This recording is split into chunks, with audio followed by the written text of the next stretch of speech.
wadi. Aiwa ndiri kuno wangu.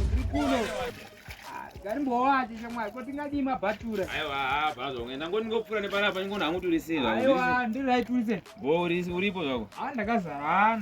Wazara ngemvura? Ya, ngemvura ndiri kuwachisa. Saka dzise ndima. Aiwa ndima bhova amene tisei. Mara wanzi boy na umbowacha zvako? Ndiri kumbowacha shamwari.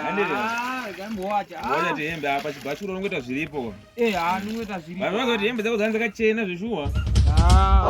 Dzanzi dzakachena hembe dzako zvinoratidza kuti mvura yacho mvura yakachena inambosviba kana. Ipi zvo yakutaura?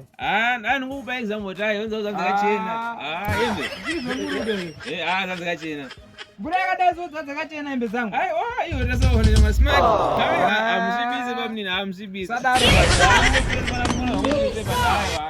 Aufamba bhore kanipedzisa.